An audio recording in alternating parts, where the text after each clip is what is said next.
Collector గారికి మా కోసం ఎంతో మా గ్రామం కోసం ఎంతో కష్టపడ్డారు.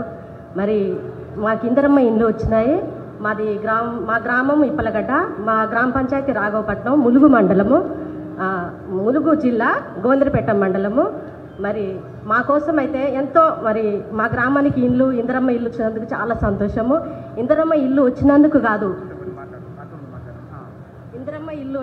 కాదు మరి మా సీతక్క గారు మా గ్రామానికి వచ్చి మరి భూమి పూజ చేసి ఎంతో ఘనంగా మరి భూమి పూజ చేసి మరి మమ్మల్ని అందరినీ గుర్తించి ప్రతి ఇంటి గడప తెలుసు మా సీతక్క గారికి.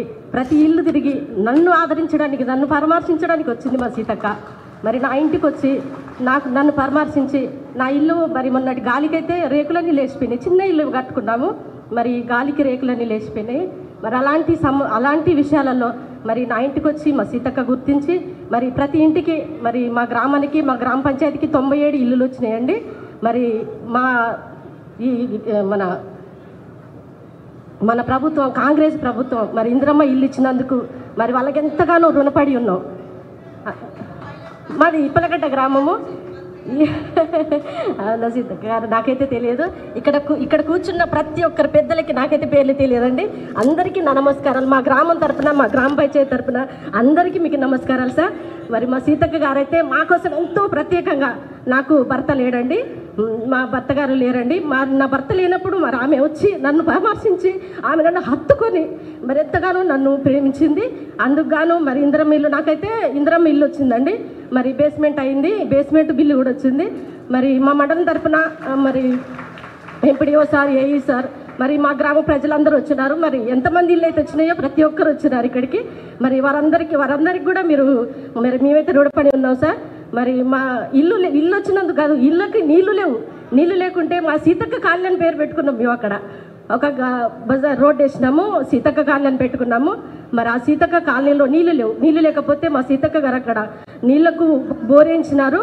మరి అందుకు ఆమెకు చాలా నమస్కారం అండి. మరి ఆమె కోసం మరి మనమంతా రుణపడి ఉండాలి ఆమె కోసం. మరి అందుకు మరి ఇక్కడ కూర్చున్న ప్రతి ఒక్కరు గుర్తించాలి. మరి సీతక్క మన కోసం ఎంతగానో చేస్తున్నారు. మరి ఆమె కోసం మనం గుర్తించాలి. మరి మనకెంత చేస్తుంది, ప్రతి ఇంటికి గడప దొక్కి.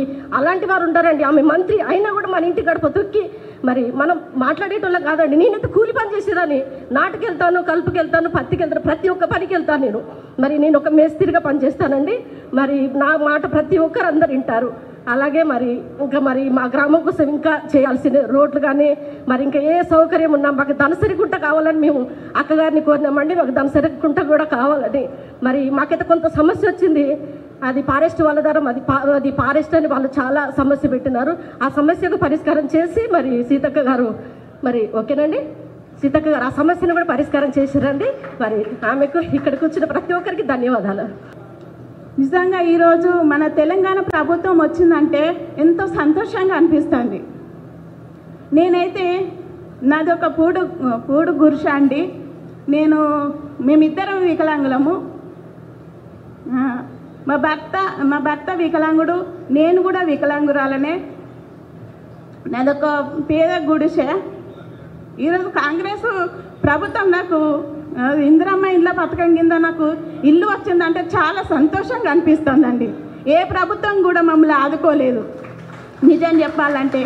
అలాగే ఏందండి, నేను పింఛన్ ద్వారానే నేను భరోసాగా గడుపుకుంటూ జీవనోపాధిని నేను గడుపుకుంటున్నాను. నాకు 2 పిల్లలు. నిజంగా ఈరోజు మన తెలంగాణ ప్రభుత్వం వచ్చిందంటే నేను కష్టం చేసుకొని కూడా అప్పుడప్పుడు కూడా నేను ఒక వికలాంగురాలను. నేను బయటకు వెళ్ళి కూడా అప్పుడప్పుడు కొంచెం గడ్డ పనికి పోయేదాన్ని. ఈరోజు ఇందిరమ్మ ఇల్లు వచ్చిందంటే నాకు కట్టినంత చాలా సంతోషంగా అనిపిస్తుంది. అది రాకముందే మన తెలంగాణ ప్రభుత్వం వచ్చింది అంటే నిజం చాలా సంతోషంగా అనిపిస్తుంది. 400 అడుగుల గజాలతో మనకు 5 లక్షలతోనే ఇందిరమ్మ ఇల్లు భరోసా ఇచ్చిందంటే ఎంతో ధన్యత అండి. ఏ ప్రభుత్వం కూడా ముందుకు రాలేదు, ఎవరు కూడా ఇయ్యలేదు. ఈరోజు మనకు సీతక్క ద్వారానే మరి మనకు మంత్రి ద్వారానే మనకు వచ్చిందండి. చెల్లెమ్మ పని మొదలు పెట్టావా? ఇల్లు పని మొదలు పెట్టావా? పెట్టలేదా? మరి ఎమ్మటే మొదలు పెట్టుకో. ఎమ్మటే డబ్బులు కూడా టకా సీతక్క నేను నీకు పంపిస్తాం. సరేనా? పని ఎమ్మటే మొదలు. ఎంతమంది పిల్లలు? 2 పిల్లలు సార్. ఏం చదువుతున్నారు? 9th class sir. 9th. ఇద్దరు 9th సార్. సంతోషమే. చల్లగుండాడ బిడ్డ. రైట్. Thank you sir. నిజమే ఈరోజు ఇందిరమ్మ జై కాంగ్రెస్. తెలంగాణ లేదు మనం అసలే పోరాటంలో లేదు. నిజంగా తెలంగాణ వచ్చినప్పుడే సన్న బియ్యం రేషన్ నేనైతే వడ్ల నేను రేషన్ అప్పుడు వచ్చినప్పుడు అయితే దొడ్డు బియ్యం తినేదాన్ని. ఈరోజు కాంగ్రెస్ ప్రభుత్వం వచ్చిందంటే మన ముఖ్యమంత్రులు మరి సన్న బియ్యం ఇచ్చారు. ఉన్నవాడైతే ఎంతో డబ్బు పెట్టుకొని అయినా సన్న బియ్యం తినేవాడు. కానీ లేని వాడి గతి ఈరోజు ఏందో మనకు అనిపిద్దాం. మన తెలంగాణ ప్రభుత్వం అందరినీ ఆదుకున్నందుకు నాకు చాలా సంతోషంగా ఉంది. మరి 5 లక్షలతో ఇండ్లు మనకి ఇచ్చినందుకు ఎంతో సంతోషంగా ఉంది. మరి ఇండ్లు పూర్తయిన తర్వాత మరి మంత్రివర్యులందరినీ మరి మా గ్రామానికి పిలిపించుకొని మరి వారితో కూడా నేను హిందూ సంక్షేమం మరి ఓపెనింగ్ చేసుకుంటానని ఇదే నా చిన్న ఆశ. నీ ఇంట్లో తప్పకుండా సీతక్క నేనా బోధింటమే. Thank you sir. తొందరగా కంప్లీట్ చేయి. ప్రపంచంలో ఏ మూల ఏ క్షణం ఏం జరుగుతుందో వేగంగా తెలుసుకోవడానికి తొలి వెలుగు వాట్సాప్ ఛానల్ని ఫాలో చేయండి.